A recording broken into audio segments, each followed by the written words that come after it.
elle se rajoute, cette mesure, elle se rajoutera en fait pour les entreprises qui sont créées dans les zones de développement régional. Nous avons des mesures, des avantages fiscaux qui visent à encourager les créations d'entreprises dans les zones, ce qu'on appelle en Tunisie les zones de développement régional. Donc, ce sont des zones, disons, que le gouvernement euh, encourage le développement. Pour encourager le développement dans ces zones, il y a des avantages fiscaux qui s'appliquent et ces avantages couvrent par exemple une déduction totale des bénéfices provenant de l'exploitation pendant 5 ans ou 10 ans, ça dépend de la zone. Et au-delà de cette période de déduction totale, en fait, il y aura un cumul des deux avantages. Donc, il y aura une déduction totale, une exonération à laquelle s'ajoutera la déduction totale si la création nouvelle se fait dans les zones de développement régional.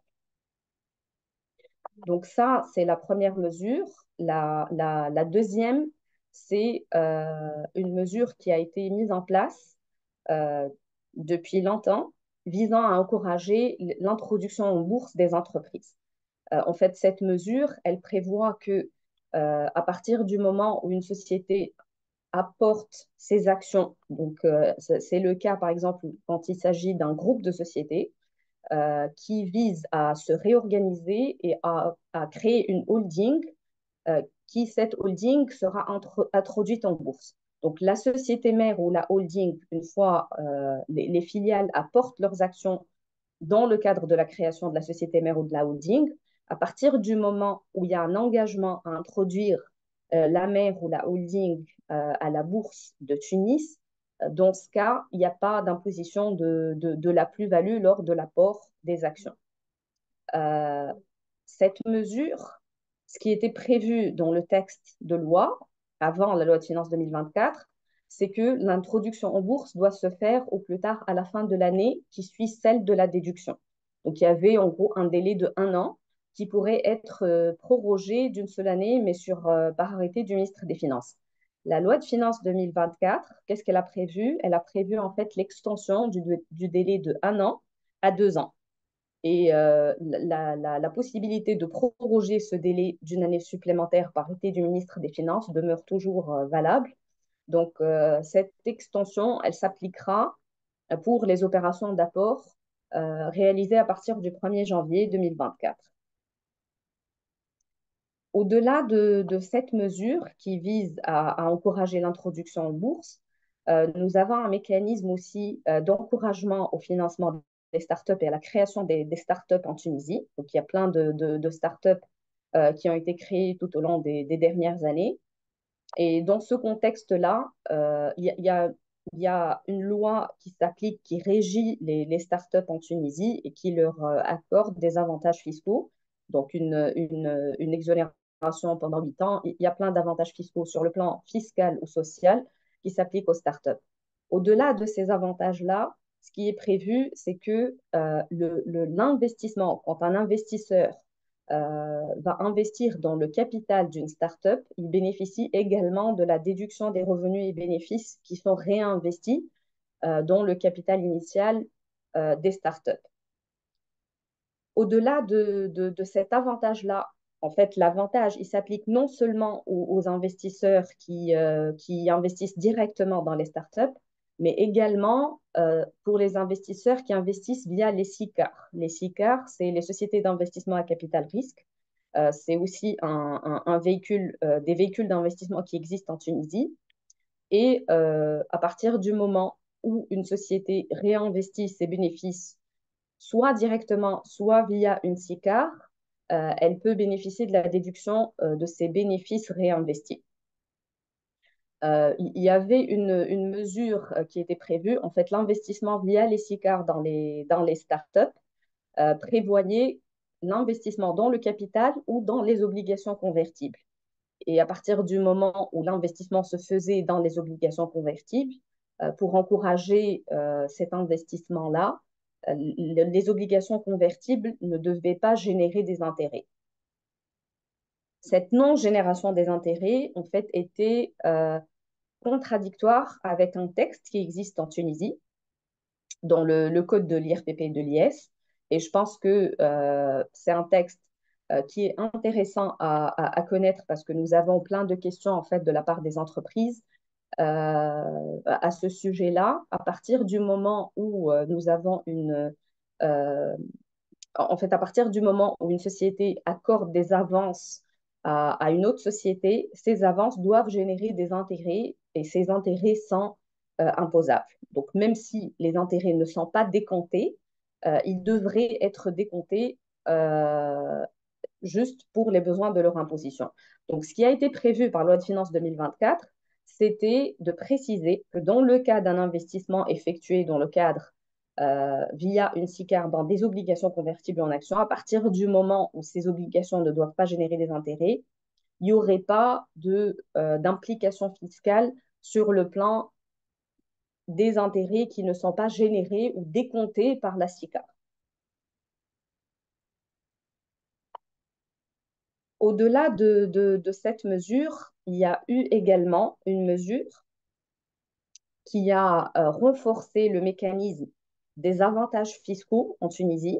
En fait, ce qui est prévu en Tunisie, c'est que les bénéfices qui sont réinvestis dans le cadre de plusieurs sociétés. En fait, c'est le contexte de cette mesure, c'est que euh, à partir du moment où il y a des secteurs qui sont encouragés, les avantages fiscaux qui sont prévus, c'est la déduction des bénéfices réinvestis dans le capital de ces sociétés-là. C'est applicable, par exemple, pour les entreprises qui sont implantées dans les zones de développement régional, pour les entreprises qui opèrent dans le secteur de l'agriculture ou de la pêche, les investissements pour le développement permettant le développement de la technologie, les investissements d'innovation, les investissements effectués par les jeunes diplômés de l'enseignement supérieur.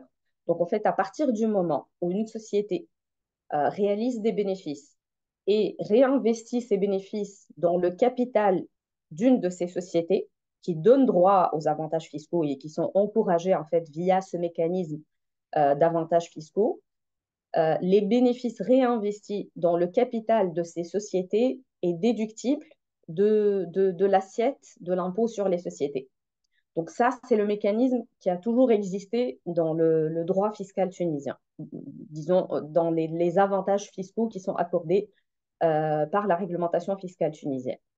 Ce qui a été prévu par la loi de finances 2024, c'est que ces avantages-là s'appliquent aussi bien pour le réinvestissement effectué dans le capital initial ou dans le cadre d'une augmentation de capital, mais également dans le cadre des primes d'émission.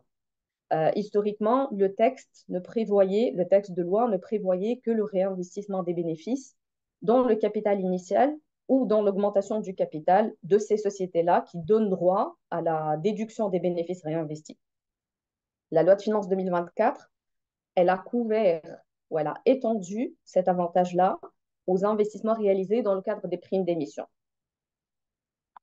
Donc, en fait, la question a toujours été posée par rapport au sujet des primes d'émission parce que quand un investisseur investit dans le cadre d'une société nouvelle, l'investissement peut se faire dans le cadre d'une augmentation de capital. Il y a une création d'une prime d'émission et à ce moment-là, seul l'investissement dans le capital donnait droit à l'avantage fiscal qui consistait dans la déduction des bénéfices réinvestis.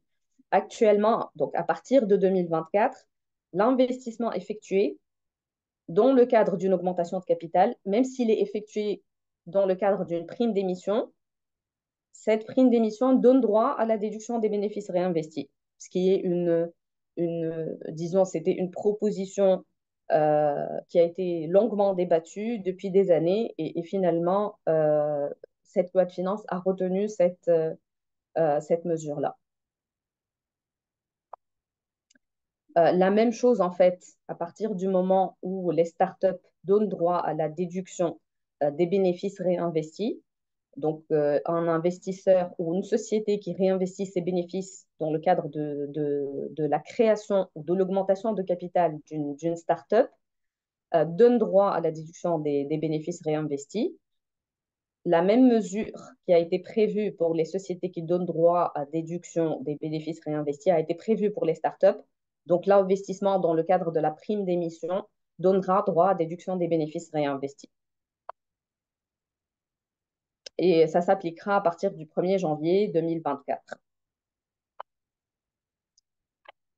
Il y a eu d'autres mesures en fait qui existent dans la réglementation tunisienne et qui visaient à encourager les investissements dans le cadre de l'énergie alternative ou renouvelable.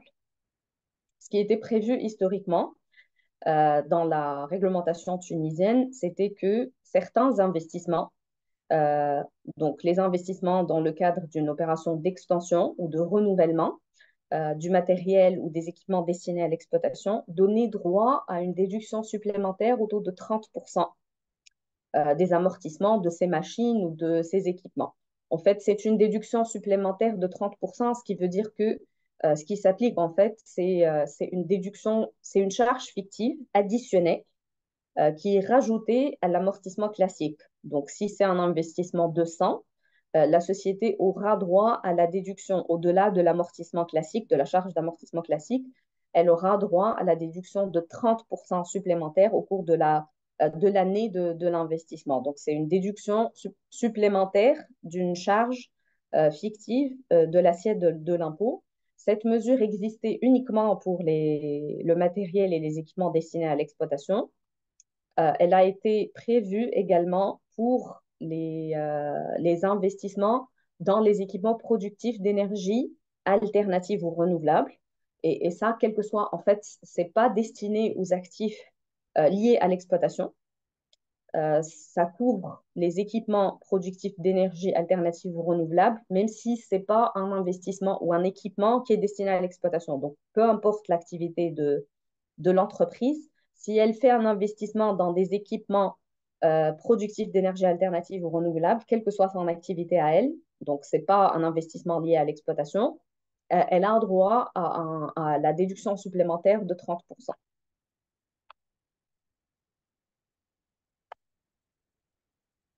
Ensuite, il y a des mesures également qui sont prévues pour encourager le financement des projets dans le domaine de l'économie verte, bleue, circulaire et du développement durable. Donc, dans la continuité de ces mesures-là, la loi de finances 2024 a prévu la déduction des revenus ou bénéfices réinvestis. C'est la même logique en fait qui soutient le régime des avantages fiscaux en Tunisie. Les sociétés qui investissent dans le capital initial ou dans l'augmentation du capital des sociétés qui font des investissements dans le domaine de l'économie verte, bleue, circulaire ou du développement durable, l'investissement par ces sociétés-là ou les bénéfices réinvestis par ces sociétés sont déductibles de l'assiette de l'impôt sur les sociétés. Et ça s'applique également pour les bénéfices qui sont réinvestis à partir du 1er janvier 2024.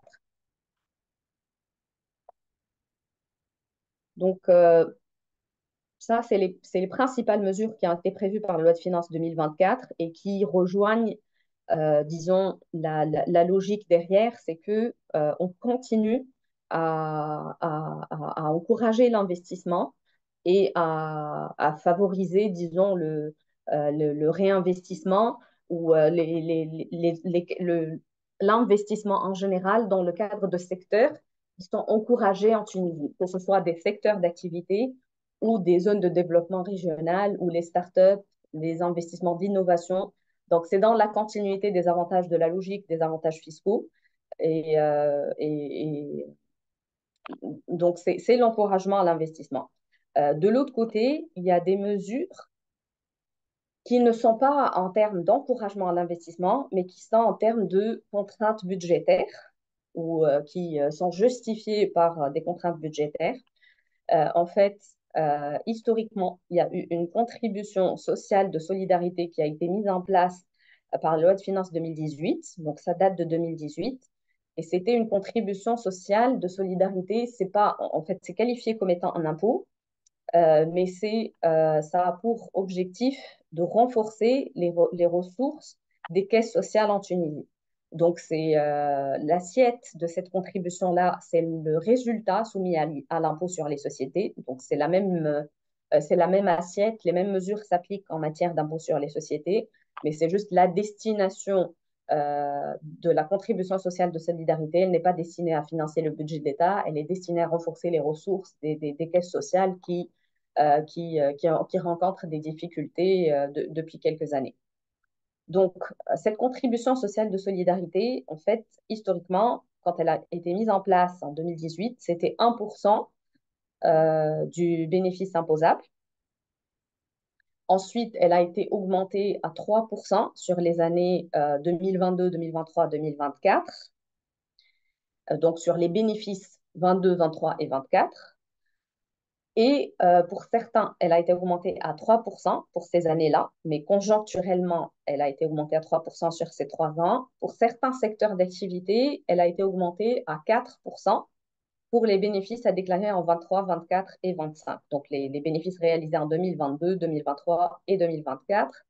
Et ça s'appliquait uniquement aux banques, aux établissements financiers et aux compagnies d'assurance et de réassurance.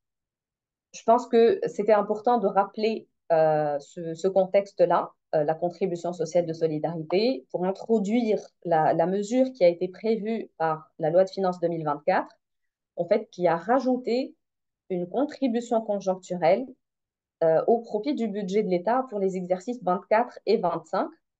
Et cette contribution conjoncturelle, elle s'applique uniquement aux banques, établissements financiers, compagnies d'assurance et de réassurance. Et c'est pas un remplacement de la contribution sociale de solidarité, c'est une contribution conjoncturelle au profit du budget de l'État, donc qui va s'ajouter à la contribution sociale de solidarité. Donc, en résumé, pour les banques, les établissements financiers et les compagnies d'assurance et de réassurance, elles sont soumises à un taux d'IS de 35%, qui est un taux élevé en Tunisie, parce que le taux général, c'est un taux de 15%, sauf pour certains secteurs d'activité, le taux, il est augmenté à 35% dans les banques, les établissements financiers et les compagnies d'assurance. Donc, elles ont en termes de taux d'imposition, c'est le taux d'IS de 35% qui s'applique, auquel s'ajoute la contribution sociale de solidarité qui a été augmentée à 4% sur les années 22, 23 et 24, à déclarer en 23, 24, 25, et auquel s'ajoute la contribution conjoncturelle au profit du budget de l'État pour les exercices 24 et 25 de 4%. Pour les exercices à déclarer en 24 et 25, donc c'est le bénéfice réalisé sur 2023 et 2024. Donc, ça revient à dire que ce sont deux secteurs qui sont fortement imposés en Tunisie. Donc, en résumé, sur les années 2023 et 2024, euh, elles- elles- ces sociétés auront un taux d'imposition global de 43%. Donc, les 35% plus les 4% de contribution sociale de solidarité et les 4% de contribution conjoncturelle.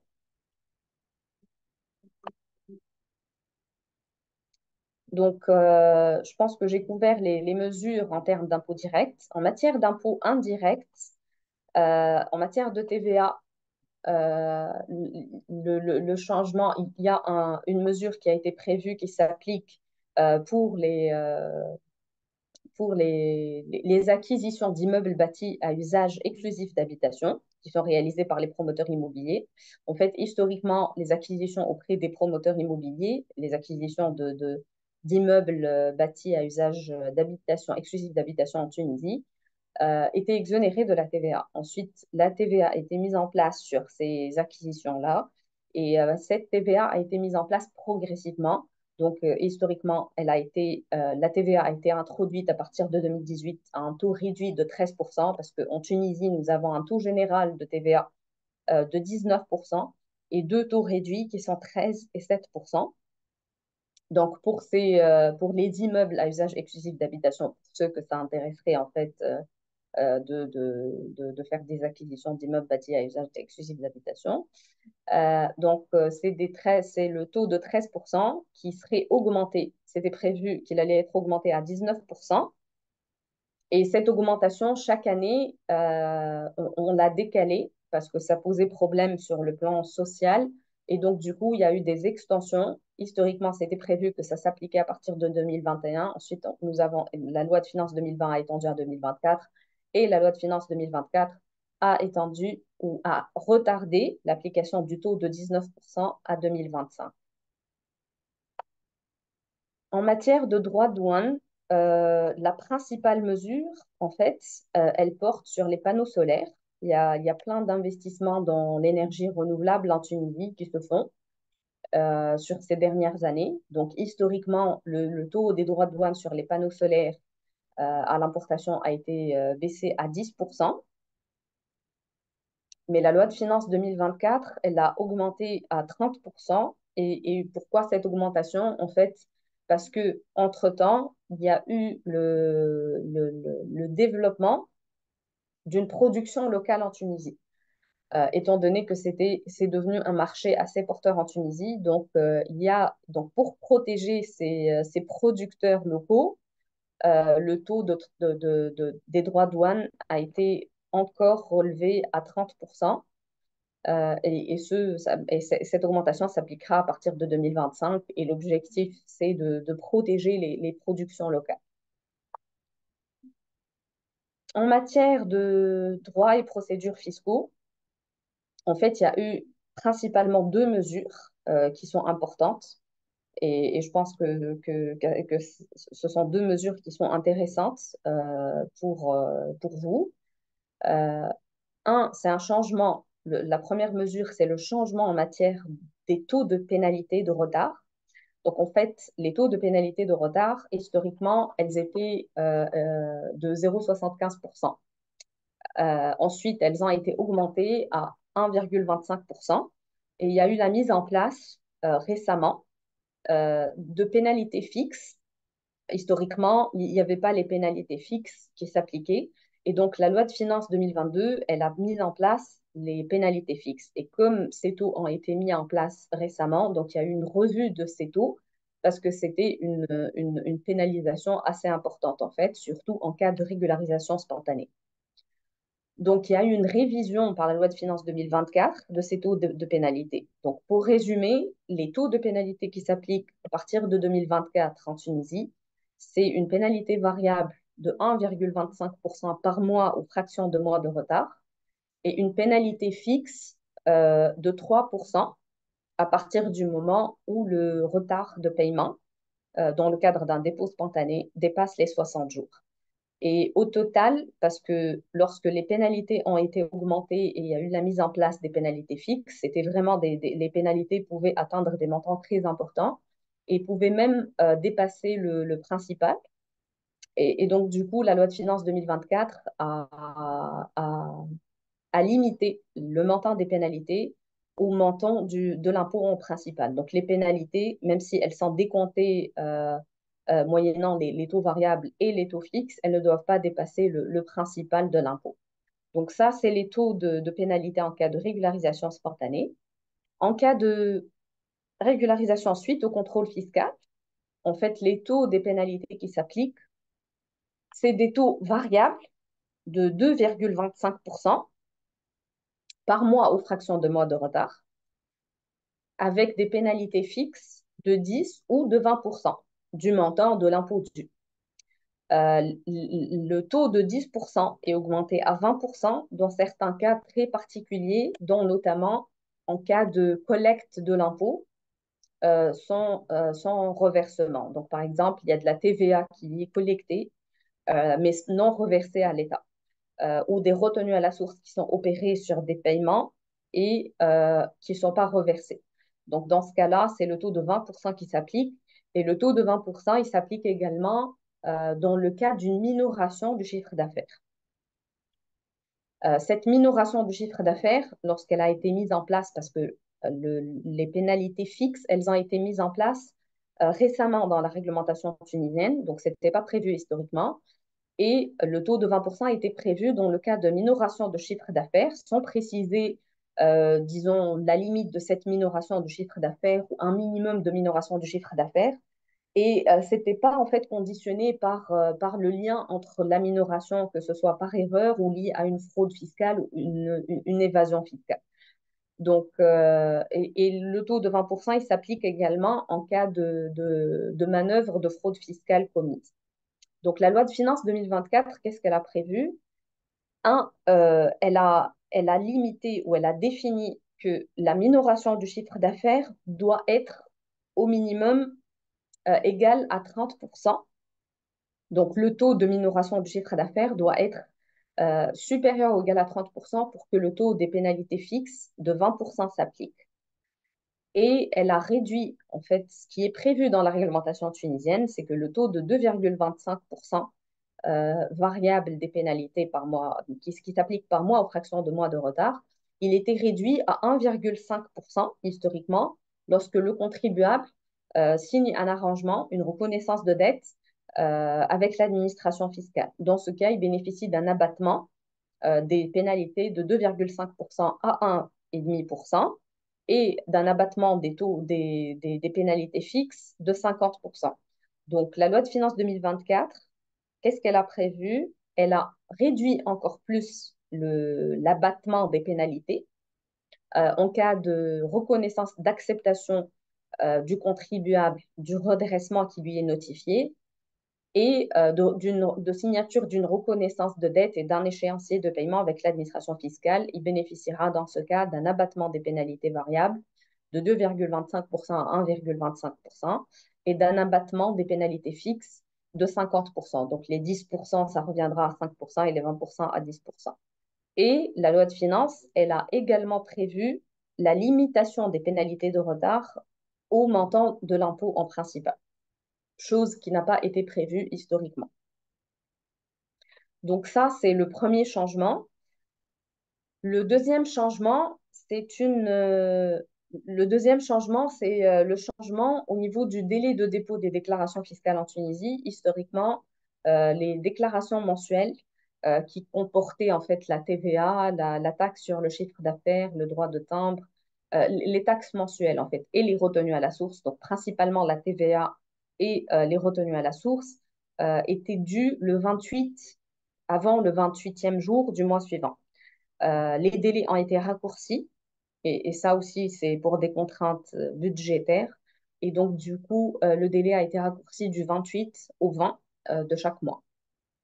Donc, le dépôt des déclarations est désormais dû le 20e jour du mois suivant en termes de TVA de retenue à la source, principalement, et de taxes sur les salaires. La deuxième mesure qui a été prévue en termes disons, deuxième mesure importante, euh, c'est l'amnistie fiscale. Donc, la loi de finances 2024, elle a prévu une amnistie fiscale. C'est une amnistie des pénalités, en fait, des pénalités et des amendes. Donc, cette amnistie, elle couvre les pénalités de retard et les pénalités de recouvrement euh, dans le cadre dans le cadre d'une signature ou d'un accord amiable avec l'administration fiscale. Donc, à partir du moment où un contribuable est notifié, que ce soit des créances fiscales historiques qui sont constatées dans les écritures du receveur des finances avant le 1er janvier 2024. Donc, ça peut être une taxation ancienne, même qui est devant les tribunaux, ou bien une vérification fiscale en cours à partir du moment où le contribuable est notifié et signe un arrangement avec l'administration fiscale avant le 20 juin 2024 et signe un échéancier un calendrier de paiement avant le 30 juin 2024, dans ce cas, il bénéficie d'une amnistie des pénalités de retard. Euh, cette amnistie, elle couvre également les amendes fiscales. En fait, ce qui est applicable en Tunisie, il y a les pénalités de retard, mais il y a également des amendes qui sont appliquées, des amendes fiscales administratives qui s'appliquent pour certaines infractions. Donc, par exemple, pour les retenues à la source non opérées ou opérées d'une manière insuffisante, il y a une amende qui s'applique selon la réglementation tunisienne euh, qui est équivalente, l'amende est équivalente au montant de la retenue à la source non opérée. Donc, dans le cadre d'une taxation, suite à une vérification fiscale, si la société est notifiée d'une amende, dans ce cas, l'amnistie euh, permet aux contribuables de bénéficier d'un abattement de 50% des amendes s'il signe un arrangement avec l'administration fiscale avant le 20 juin 2024 et établit un échéancier de paiement avant le 30 juin 2024 et paye la totalité de la première échéance à la date de conclusion de l'échéancier. Et dans les deux cas, en fait, que ce soit pour l'amnistie des pénalités ou des amendes, l'échéancier de paiement, il est défini par arrêté du ministre des Finances.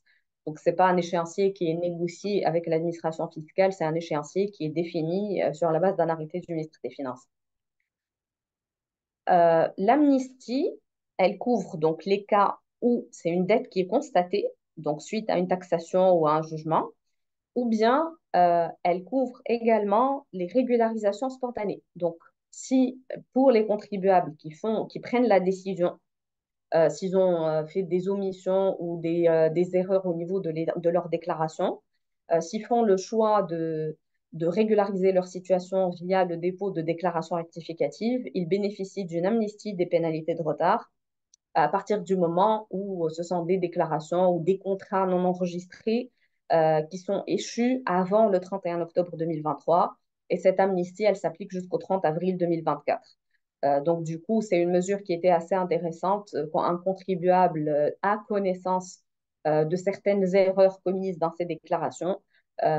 C'est l'occasion pour lui de régulariser sa situation en payant uniquement le principal de l'impôt sans payer les pénalités de retard. Donc ça, c'était l'amnistie.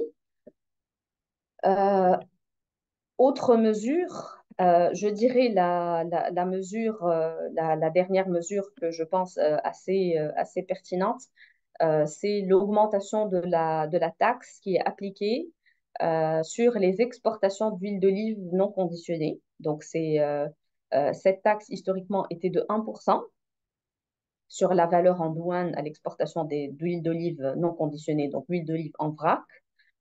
Et cette taxe, elle a été augmentée à 2% et à 4%. Tout dépend de la nature du produit exporté. Euh, donc voilà, je pense que j'ai fait le tour. Bien entendu, la loi de finances 2024 s'applique à partir du 1er janvier 2024, sauf mesures prévues différemment. Donc voilà, je vous remercie et je suis là si, voilà, si vous avez les moindres questions ou si vous voulez qu'on clarifie certaines mesures ou qu'on approfondisse certaines mesures. Merci infiniment, Amina, pour cette présentation très claire, très brillante. J'ai noté un nombre important de mesures d'encouragement à l'investissement. On va peut-être avoir des questions dans ce sens. Mm. Lamia, il me semble que tu avais une question. Merci Mahat, merci infiniment Amina pour cette présentation très très claire. Je voudrais d'abord dire à l'audience que vous pouvez noter vos questions sur la chat box, donc questions-réponses en bas. Et on sera là enfin Amina et Mahat seront là pour y répondre. Moi, j'ai juste une première question par rapport au début de la présentation où Amina, vous avez parlé de l'exonération IS et IR pour les sociétés nouvellement créées. Est-ce que c'est vraiment toutes les sociétés nouvellement créées? Et donc, c'est une exonération pendant 4 ans, il me semble. Euh, ou est-ce qu'il y a des critères précis pour pouvoir avoir cette exonération?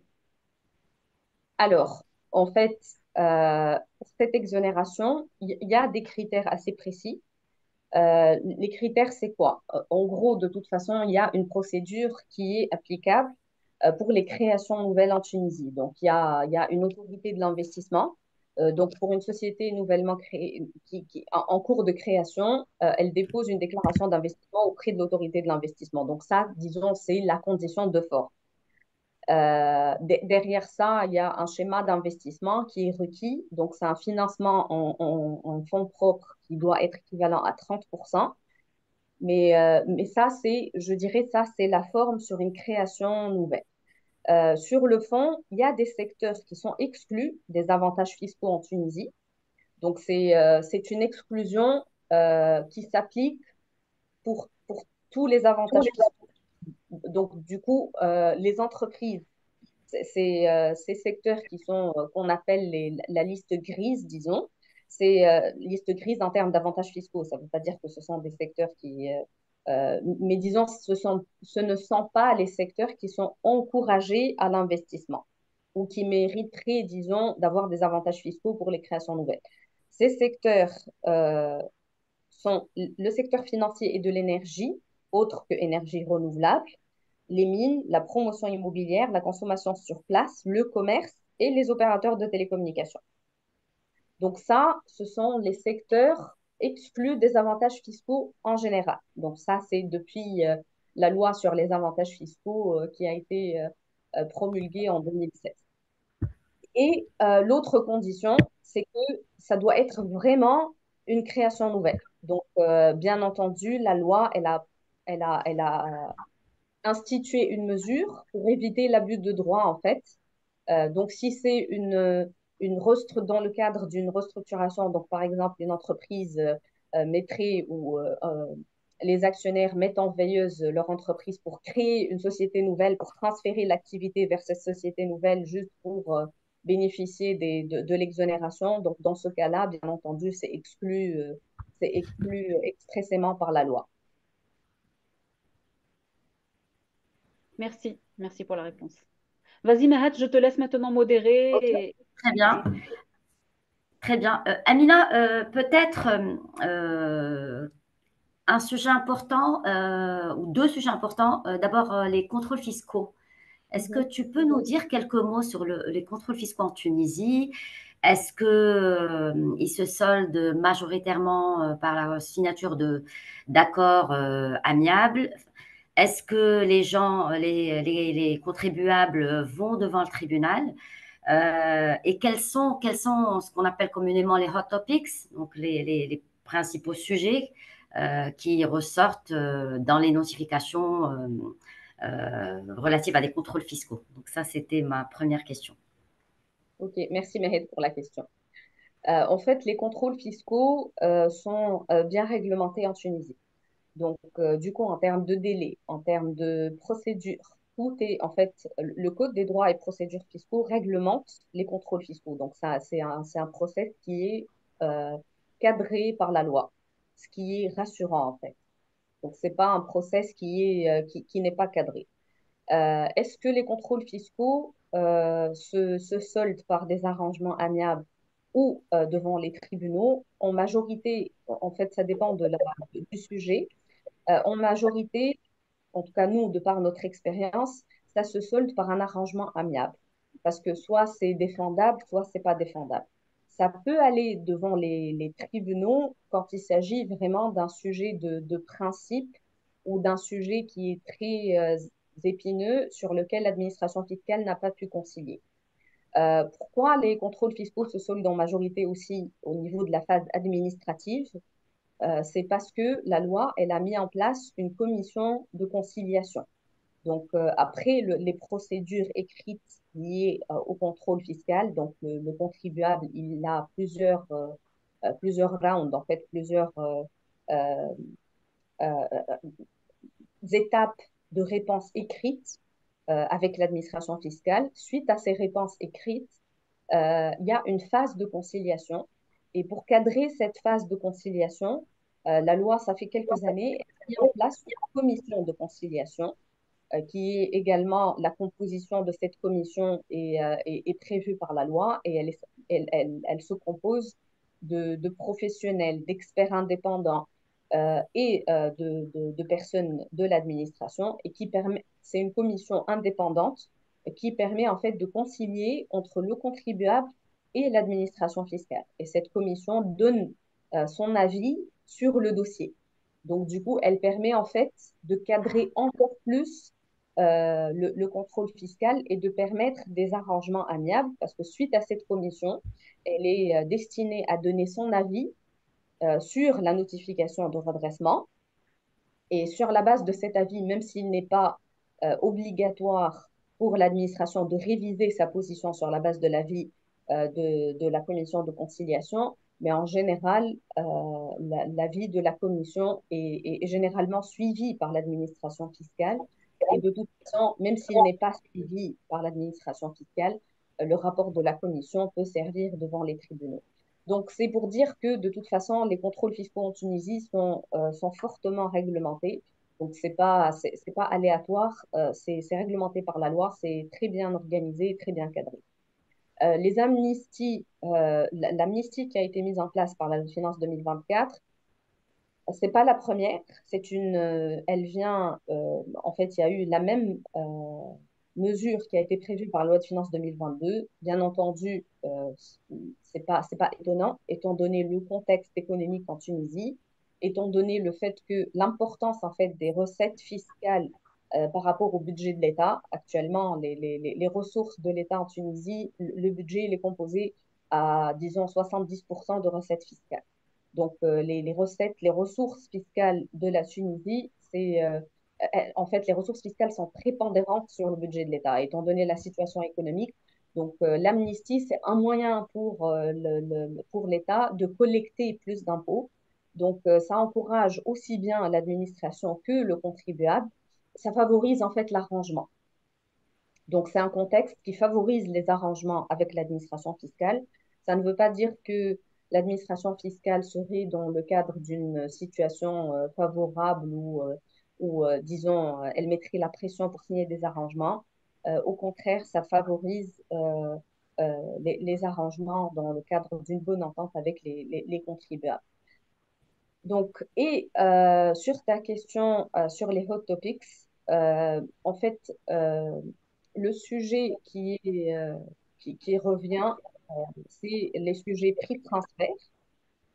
Donc, un des sujets les plus importants et sur lequel il y a eu une évolution dans la réglementation tunisienne. De toute façon, à partir de la finance 2020, il y a eu la 2019, ensuite 2020. Donc, à partir de 2020, la documentation est devenue obligatoire. La documentation et la déclaration sur les prix de transfert, conformément aux guidelines OCDE, sont devenues obligatoires, mais pour les entreprises qui réalisent un chiffre d'affaires qui dépasse les 200 millions de dinars et qui ont des transactions avec l'étranger, avec des sociétés non résidentes non établies en Tunisie. Donc, à partir du moment où c'est une réglementation qui est assez nouvelle euh, et l'administration fiscale a commencé, disons, à être outillée pour faire les vérifications fiscales en matière de prix de transfert, mais ça reste quand même un sujet qui est assez délicat à traiter et donc c'est un des sujets phares, disons, en termes de contrôle fiscaux. Les autres sujets, je pense que c'est les intérêts sur les comptes courants, parce que c'est un sujet qu'on voit assez souvent, parce que dans la loi tunisienne, ce qui est prévu, c'est que les comptes courants associés doivent générer un intérêt de 8%. L'administration fiscale tunisienne applique cette règle non pas uniquement aux comptes courants associés, aux avances en compte courant accordées par les associés, mais également aux avances en compte courant qui sont accordées par des particuliers. Donc, c'est aussi un des sujets euh, qui est redondant au niveau des vérifications fiscales. L'autre sujet, c'est les retenues à la source, particulièrement sur les sujets d'établissement stable, sur les services qui sont rendus par les sociétés non résidentes non établies et qui sont considérées par l'administration fiscale tunisienne comme ayant un établissement stable en Tunisie. Si une société rend des services à une société résidente ou établie en Tunisie, une société non résidente qui rendrait des services à une société résidente en Tunisie ou établie en Tunisie, en fait, ces services, en termes de qualification, ils peuvent être qualifiés comme étant rendus dans le cadre d'un établissement stable en Tunisie, auquel cas la réglementation locale prévoit une retenue à la source au taux de 15%. Donc, il y a des sujets d'interprétation par rapport à la notion d'établissement stable, parce qu'on n'a pas de définition clairement établie dans la loi. La définition, elle est établie par la doctrine fiscale, en fait. Donc, ce n'est pas établi par la loi et la définition, forcément, elle est prévue par les conventions de non-double imposition. Mais nous pouvons être dans plein de cas, dans des situations où l'interprétation est assez délicate et ça peut être un sujet au niveau des contrôles fiscaux. Donc, Très voilà. bien. Très bien, merci beaucoup Amina. Peut-être une autre question aussi qui revient souvent, c'est l'application des dispositions des conventions fiscales. Donc souvent on nous pose la question et je vais te poser donc la même question. Est-ce que l'administration fiscale tunisienne applique les conventions? Je m'attends à ce que la réponse soit oui, mais je pense que ce serait Oui, bien de le confirmer. Et voilà, je te laisse dire quelques mots sur les conventions, notamment peut-être un mot sur la convention UMA. oui, oui, oui. Voilà. Avec plaisir, Mehmet. Merci pour la question. De toute façon, c'est un des sujets voilà, un des sujets les plus importants qu'on est en train de traiter tous les jours. En fait, oui, sur le principe, les conventions fiscales s'appliquent en Tunisie. Donc, en termes de réglementation, bien entendu, c'est applicable en Tunisie. Euh, En pratique, c'est applicable et c'est en train d'être appliqué. De toute façon, sur les retenues à la source, nous avons une procédure administrative qui existe en Tunisie. Donc, sur les retenues à la source, par exemple, si vous allez faire un paiement, parce que nous avons la réglementation de change qui s'applique en Tunisie qui est assez stricte. Donc, sur les sociétés qui sont résidentes en Tunisie, qui vont faire un paiement vers l'étranger, ces paiements sont cadrés euh, au niveau des banques et il y a eu un contrôle sur le plan fiscal. Donc, si une société va émettre un paiement vers l'étranger, à partir du moment où ce paiement est soumis à retenue à la source selon la réglementation tunisienne, euh, la société doit passer par l'administration fiscale tunisienne pour demander une attestation de régularisation ou de régularité de la situation fiscale, ce qui veut dire qu'elle doit justifier que soit elle a appliqué la retenue à la source correctement selon la réglementation tunisienne, et si elle a appliqué la retenue à la source en application de la convention, donc si elle retient le taux de faveur qui est prévu ou un taux réduit qui est prévu par la convention de non-double imposition, elle doit passer par l'administration fiscale pour justifier ce taux-là. Disons pour justifier, mais de toute façon, juste sur la base de la convention, c'est assez clair le taux qui s'appliquerait, mais la justification se base surtout sur l'attestation de résidence fiscale de sa contrepartie qui est résidente à l'étranger. Donc oui, sur les taux de retenue à la source, les taux de faveur prévus par les conventions de l'imposition s'appliquent. Quand est-ce qu'il y a des sujets de retenue à la source? On ne retrouve pas en fait des sujets sur les retenues à la source au niveau de tout ce qui est redevance. C'est l'interprétation par moment entre la qualification de redevance ou de services rendus dans le cadre d'un établissement stable qui peuvent poser des questions. C'est le principal sujet. Mais de toute façon, même s'il y a des taxations ou des redressements à ce sujet-là, parce que la qualification, est-ce que le service est rendu dans le cadre stable? Est-ce que les services sont pluridisciplinaires et ça permet ça dénote, les services rendus dénotent d'une certaine présence en Tunisie? Est-ce que les services sont rendus via une présence en Tunisie plus que ponctuelle et exceptionnelle? Donc, ces sujets à interprétation par moment, c'est ce qui fait qu'il y a des sujets par rapport à ça. Mais les conventions, oui, ça s'applique. Ce qui est spécifique au niveau de la convention humaine, je pense, c'est important de le noter parce que c'est pas assez classique, c'est que la convention humaine, elle prévoit une imposition exclusive des redevances dans l'état de la source. En général, les conventions fiscales conclues par la Tunisie prévoient une imposition qui n'est pas exclusive. Ça veut dire que si une société non résidente, par exemple une société résidente en France ou en Allemagne, rendait des services vers une société tunisienne, la retenue à la source, elle est appliquée par la société tunisienne en application du taux prévu par la convention, mais ça ne veut pas dire que cette imposition est exclusive en Tunisie.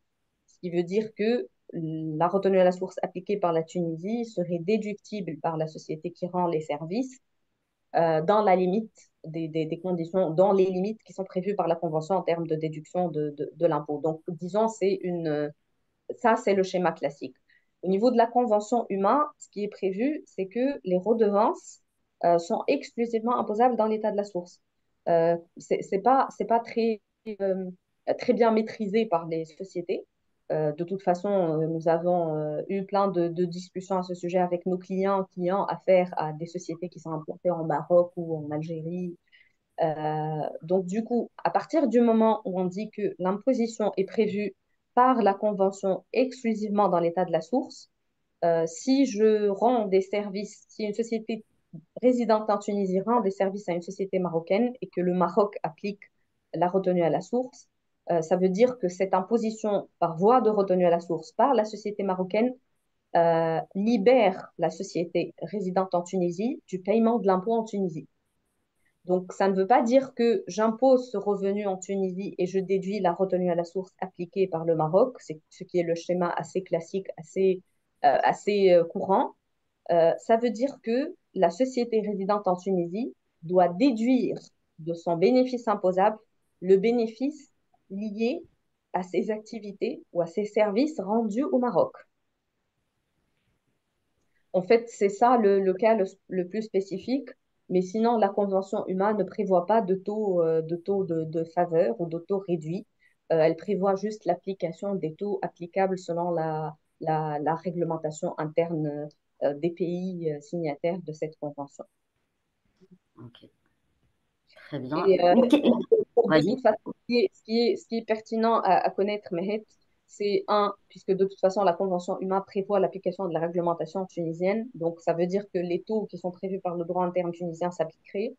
Le taux du droit interne tunisien sur les dividendes, c'est un taux de 10%. Donc, nous appliquons une retenue à la source de 10% sur les dividendes, un taux de 20% sur les intérêts en droit interne et un taux de 15% sur les redevances. Donc, je pense que ça, c'est important à connaître. Très bien. Tu as parlé au passage de réglementation d'échange très stricte. Souvent, c'est une question que les clients posent. Qu'est-ce qu'on peut dire en quelques mots sur la réglementation d'échange tunisienne? En fait, la réglementation d'échange tunisienne, il y a deux catégories de sociétés en Tunisie. Il y a les sociétés qu'on qualifie de non résidentes en Tunisie sur le plan change. C'est pas la même qualification ou la même définition que selon la réglementation fiscale, c'est la réglementation d'échange. Les sociétés non résidentes sur le plan change, ce sont les sociétés qui ont un investissement en capital via importation de devises qui dépasse 66%. Ça veut dire que l'actionnaire est étranger à raison de 66% du capital de la société et la société est totalement exportatrice. Et pour être une société totalement exportatrice, ça veut dire que c'est une société qui est active en Tunisie, mais qui réalise plus de 70% de son chiffre d'affaires à l'export, provenant des opérations d'exportation. Donc ça, c'est une société qu'on qualifie de non résidente sur le plan réglementation de change. Et une société non résidente sur le plan réglementation d'échange, c'est une société qui a le droit, en fait, disons, pour faire simple, elle est hors territoire, euh, hors scope pour la réglementation de change en Tunisie, ce qui veut dire qu'elle peut faire les paiements librement, elle a le droit de détenir des comptes en devises, euh, donc, elle est libre de contracter des emprunts en devise. Donc, voilà. Donc, disons qu'elle est hors scope. Au contraire, elle se retrouve euh, avec des contraintes à- sur ses comptes en dinars, sur ses transactions en dinars.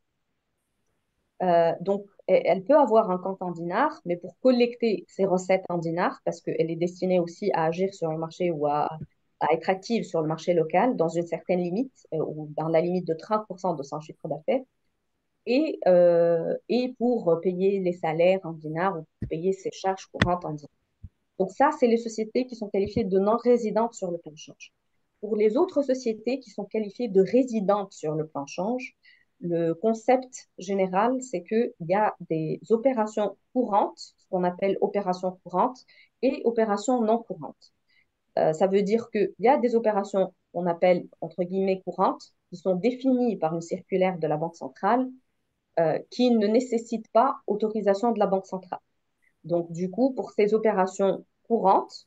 Donc, on retrouve dans ces opérations courantes les opérations qui sont assez classiques. Donc, par exemple, tout ce qui est assistance technique par une société étrangère, tout ce qui est formation à l'étranger, des séminaires à l'étranger. Donc ça, c'est des opérations courantes, tout ce qui est trademark ou redevance pour l'usage de marque ou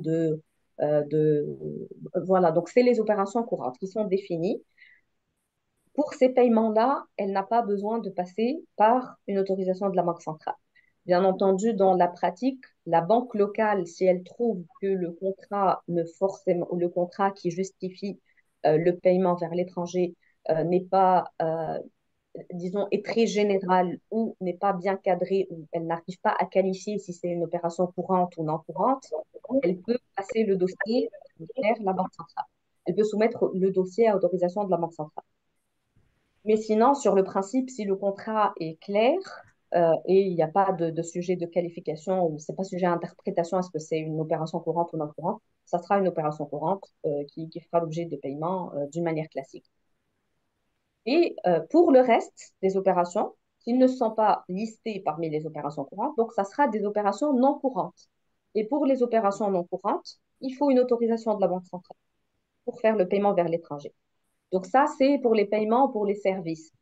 Bien sûr, tout ce qui est importation de marchandises, ça, c'est des opérations courantes. Sur le paiement des dividendes, c'est une question assez récurrente.